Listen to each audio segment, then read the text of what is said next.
चलिए question number 60 अब देखिए। क्वेश्चन नंबर 60 में क्या कह रहा कि दो एलिमेंट हैं एक्स और वाई, ये दोनों आपस में कंबाइन होते हैं, दो तरह के कंपाउंड बनाते हैं। एक कंपाउंड का फॉर्मूला लाया है XY2, ठीक है, और दूसरे कंपाउंड का फॉर्मूला लाया X2Y3। क्लियर है।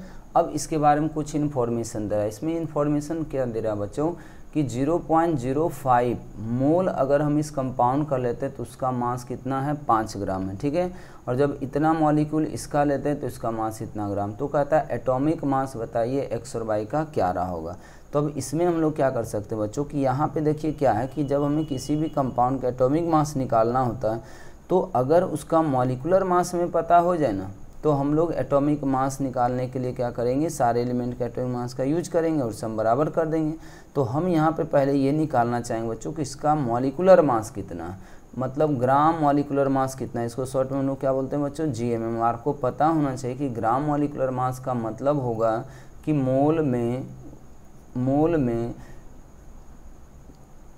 मास में उसके मोलर मास से क्या करना होता है बच्चों, डिवाइड करते हैं तो मोल आता है, ठीक है। तो अगर हमें GMM ही निकालना है तो आपको क्या करना पड़ेगा, मास में मोल से डिवाइड करना होगा। तो अब देखिए मास डिवाइडेड बाय क्या हो जाएगा, मोल हो जाएगा।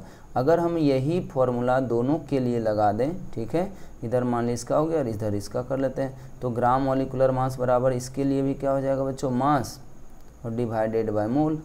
क्लियर है यहाँ तक। चलिए इसमें देखिए क्या कह रहा है, इसका कह रहा है कितना ग्राम है, 5 ग्राम है, ठीक है, लेकिन कितने मोल का है तो 0.05 का है।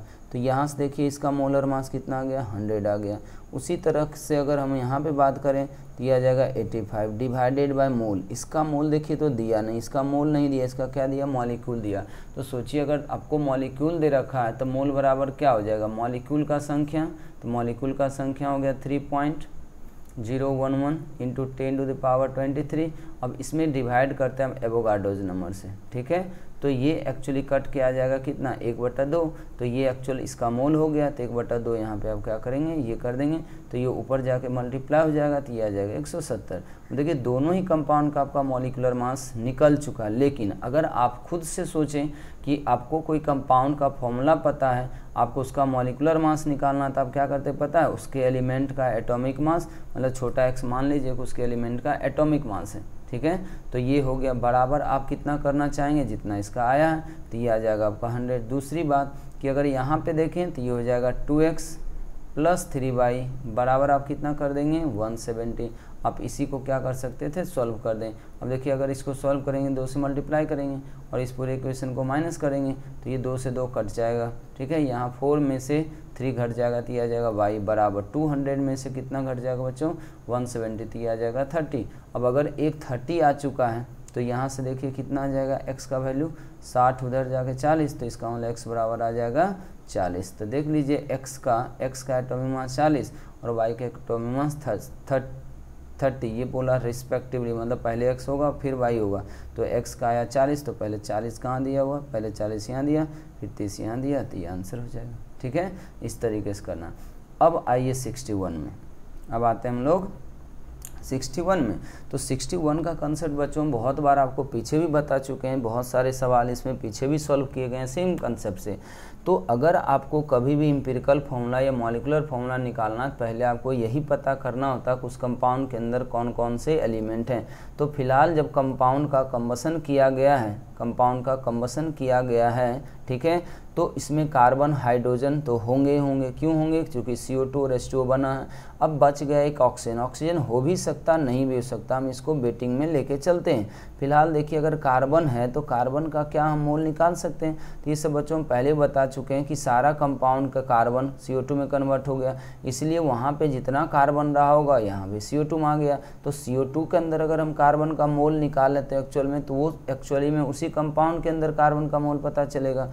तो इसमें आपको पता होना चाहिए क्या तरीका होता है, कंपाउंड के मोल में उसके मोलर मास से पहले डिवाइड कर देते, ये आ जाएगा आपका कार्बन का मोल।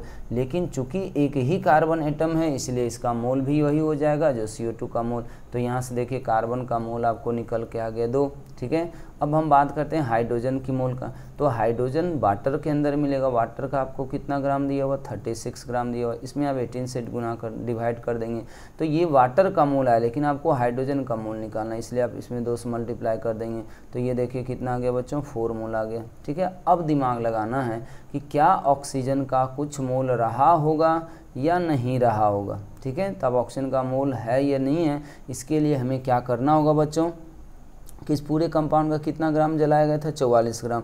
अब आप सोचिए कि अगर आपको कार्बन का उसके अंदर 2 मोल पता चला तो सोचिए उस कंपाउंड के अंदर कितना ग्राम रहा होगा, कार्बन 24 ग्राम रहा होगा।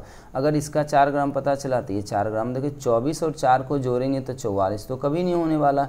इसका मतलब हम इसी कंसेप्ट को यूज करके निकालेंगे वेट ऑफ ऑक्सीजन। कैसे निकालेंगे, चूँकि हमें पता है कि इसका मास सब बराबर होना था, 44 में हम लोग कितना घटा देंगे बच्चों, 28 घटा देंगे। अगर आप 28 घटा देते हैं तो ये आपका कितना निकल के आ जाएगा बच्चों, 16। इसका मतलब ऑक्सीजन का भी मास कितना है, 16 ग्राम, और 16 ग्राम ऑक्सीजन का मतलब कितना मोल ऑक्सीजन का हो जाएगा बच्चों, 1 मोल। तो अब यहाँ से देखिए ये N1 बराबर हो गया 1 मोल। अब देखिए यही आपका आ गया क्या, सारे एलिमेंट का उसके अंदर क्या पता चल गया आपको, मोल पता चल गया। तो इसी का हम लोग क्या करते हैं बच्चों, सिंपलेस्ट रेशियो ले लेते हैं। तो सिंपलेस्ट रेशियो लेंगे कि ये ऑलरेडी सिंपलेस्ट रेशियो में, तो बताइए इसका मॉलिक्यूलर फॉर्मूला, मतलब ये एक्चुअल में तो एम्पिरिकल फॉर्मूला होगा लेकिन मॉलिक्यूलर मास दिया नहीं है, इसलिए हो सकता है कि ये कितना आ जाए, 1 आ जाए। ठीक है, तो ये आपका ऐसा C2H4O, C2H4O किस में देखिए इसमें, तो इस तरीके से बच्चों आपको 61 आंसर करना था।